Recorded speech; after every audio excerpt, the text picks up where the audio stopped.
Je propose que nous revenions sur un événement qui, malgré son importance stratégique, a été traité avec une certaine légèreté déconcertante par une partie de la presse française. Je parle de la visite de Donald Trump en Chine. Cette visite, elle était programmée de longue date, bien avant la guerre en Iran. Cette visite était pensée pour renforcer les relations bilatérales, économiques et diplomatiques entre Washington et Pékin.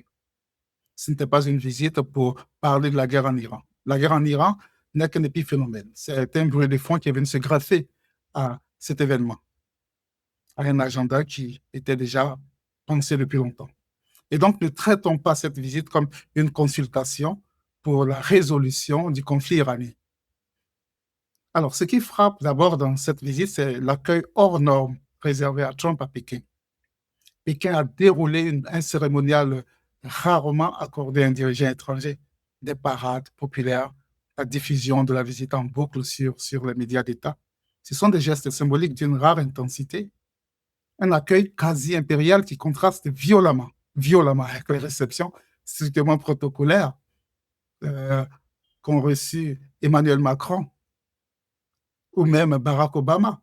Vous vous souvenez, à Barack Obama, la Chine avait même refusé euh, une échelle de coupé et le président américain était obligé de sortir par le cul de l'appareil d'Air Force One sur la petite échelle intégrée de l'appareil. Avec Donald Trump, la Chine a voulu montrer quelque chose, une volonté d'afficher au monde une proximité stratégique et assumée. Ce n'est pas tout. Avez-vous vu la délégation américaine qui accompagnait Trump? Elle était très impressionnante, la plus impressionnante de ces 10 dernières années. On y retrouvait Elon Musk, patron de Tesla, Andy Jassy d'Amazon, David Cowen, le PDG de Boeing, Mary Barra de General Motors, ainsi de suite. Alors, ça, c'est une délégation importante, c'est la colonne vertébrale même de l'économie américaine. Et une telle délégation ne se déplace pas pour faire de la figuration, non. Elle se déplace pour signer des contrats, elle se déplace pour négocier, pour sécuriser. Et les résultats sont là, on les voit. Okay? La Chine a confirmé l'achat de 200 avions Boeing. Vous vous en rendez compte? 200 avions Boeing, c'est un contrat colossal pour l'industrie américaine.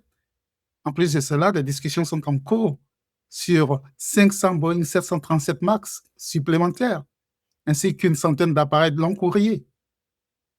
Et sur le plan géopolitique, Pékin s'est engagé à ne pas fournir d'armement à l'Iran, bien que la guerre d'Iran ne soit pas vraiment le sujet de cette visite. Et donc, ce faisant, Pékin s'engage à stabiliser les marchés pétroliers mondiaux avec les États-Unis. Sur le plan social, les contrats que l'Amérique a signés avec Pékin représentent entre 40 000 et 60 000 emplois directs et indirects. Seulement pour les 200 avions confirmés, sans parler des 500 qui arrivent bientôt, qui seront bientôt signés. Et pourtant, ce matin, lorsque je me suis réveillé, ce matin encore, j'ai vu que la presse française faisait son caca nerveux. Elle titrait « Trump repart sans rien ». Sans rien? Mais à quoi donc s'attendait-elle la presse française? Parce que Trump quitte Pékin comme Giscard, Chirac ou Sarkozy revenant d'un voyage, d'une tournée africaine, les bras chargés de diamants, de tableaux, d'objets d'art volés ou de valises d'argent? Mais non. Trump repart aux États-Unis avec des contrats industriels massifs, avec des engagements géopolitiques concrets, avec une délégation économique qui a travaillé au millimètre. Il repart avec des emplois et des investissements, avec des perspectives. Alors non, Trump ne repart pas les mains vides, comme nous dit la presse française. Il repart avec de quoi changer matériellement le quotidien de dizaines de milliers de familles américaines. Et ça, la presse française peut faire son caca nerveux tout son saoul. C'est la réalité. Que la presse française aime Trump ou pas, Trump ne repart pas les mains vides. Il repart avec des contrats. Il repart avec la possibilité de changer le quotidien des Américains. Merci, on se voit très bientôt. Au revoir.